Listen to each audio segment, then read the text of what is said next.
Guys, and I don't see any sort of oil puddling or buildup or anything going on with the pistons. Head gasket looks good. Interesting. I'm gonna pop off the motor mount, flip this thing over, check out the driver's side, maybe a cylinder 4 like usual, and see what we find.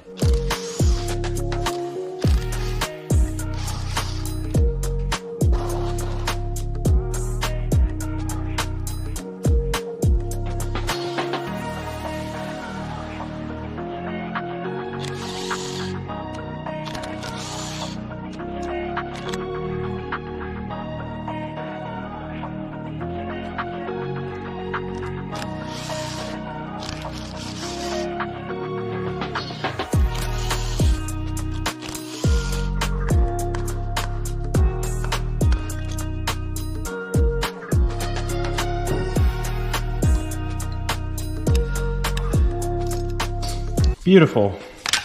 There is a stripped out head bolt right here. The head of this thing's completely rounded off. See if that does the trick. Hey, look at there.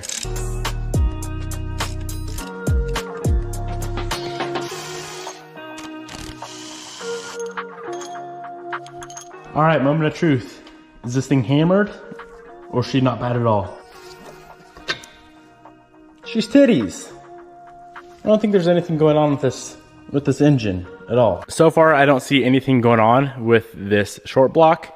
I could be wrong, but we're gonna go ahead, tear it all the way down and see. This thing is gonna get fully built. It's gonna stay semi-closed. No point in going to a closed deck for our power goals on this car.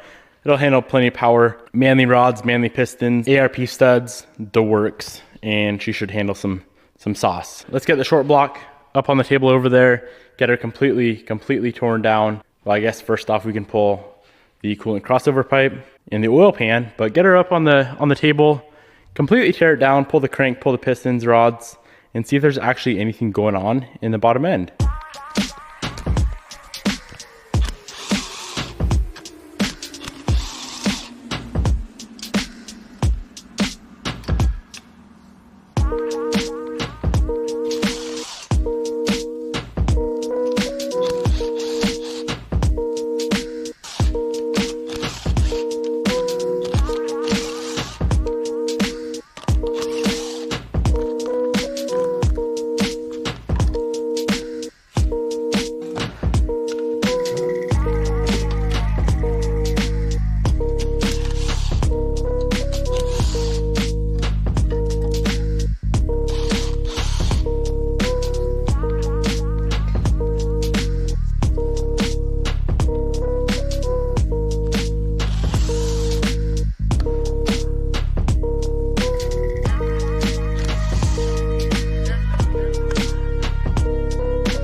Okay, so we got the short block sitting here. First thing we're gonna do is pull out the pistons, and that's gonna be obviously the clear sign of if this thing was just a bad turbo. Because I'm actually the one who swapped this motor out.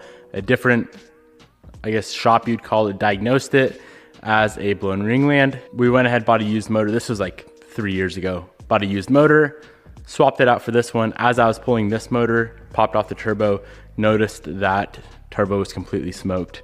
But we decided to go and swap it out anyway, just in case it was a blown ringland. So pistons are gonna come out. How we do that is this cover comes off, that cover comes off. We gotta pull out the wrist pins and then the pistons come out. There's also 2 little caps on the front of the block and little Allen caps. We're gonna have to pull those off to get the 2 front pistons out. These little screws are always a little bit tricky, a little bit fun to get out. So let's grab an impact driver and get those things off.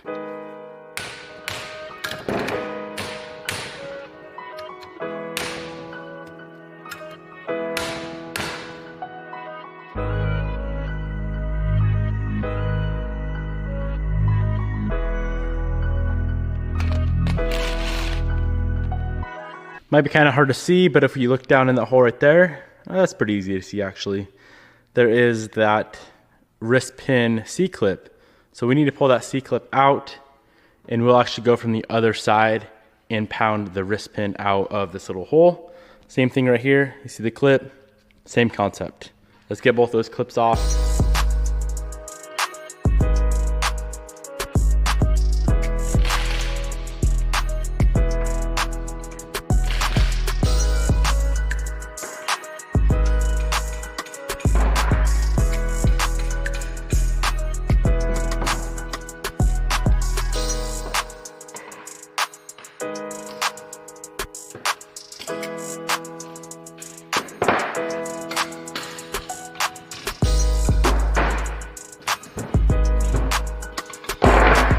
Let's just go ahead and split the cases. So there is that bolt there, a few going from the passenger down to the driver's side, but the majority of them, when we flip it over, will be the driver's side coming through the passenger side. Let's get all those bolts out. The case is gonna split right here, right in half. As you can see that line there. We'll pull the crank and the rods, and then we can slide the pistons out. We could get the pistons out now, but we're gonna pull it apart either way, and it's easier to do when the cases are apart.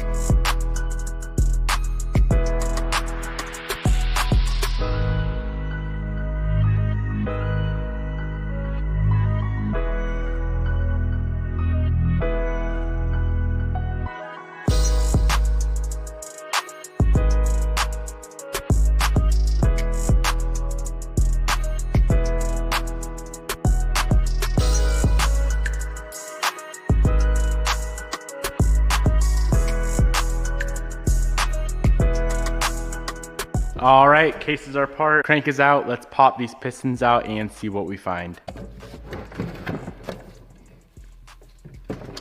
First one is good. Next up, no broken ring lands there.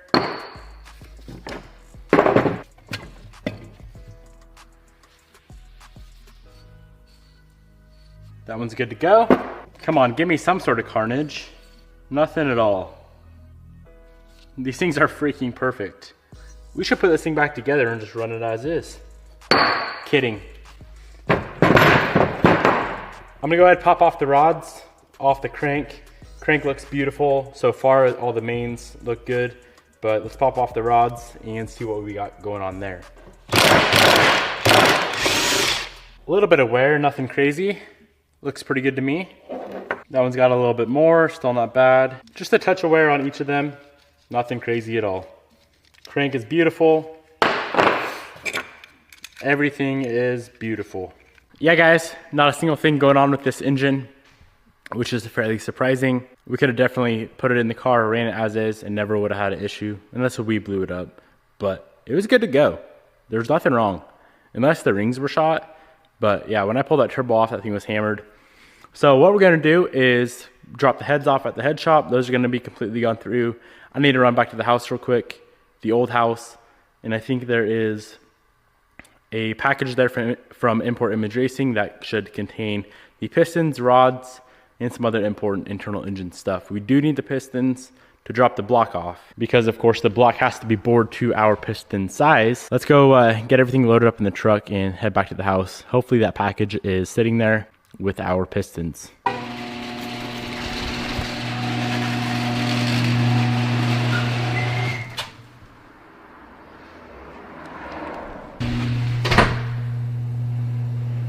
What are you doing here, son? This is my office. No, baby, I can't be on camera right now. You're never allowed on camera. Why not? Because I look like a boy. You look like a man. Mm-hmm. Bobby, I'm sick. I know. I can hear it in your voice. I understand. Can I have my office back? Only if you turn off the camera so I can do my duties. All right, we got some packages up here. Let's see if we have an import image box. We got a Grimspeed. We have a Bob Group Designs, a Forge Star. I found my box, Bobby. Have you ever found your box before? Yes. Do you know what that means? No. You don't know what your box is? No. Okay. What is it? Your pee-pee. I tore apart my STI motor this morning. Whoa! Item number 1, sport rods. Man, the H-beams and the holy grail Manly pistons. All right, so I just went in and dropped off all the goodies at the machine shop. About 2 or 3 months down the road, we should have a built STI motor before Bobby ever gets hers. No hard feelings, honey. Are you not mad? No. Okay. Big shout out to Import Image Racing for getting all these parts over to us. Second day. Anything else I should say? If you guys want any parts from Import Image Racing, I'll have them linked down below. Gracias. Gracias.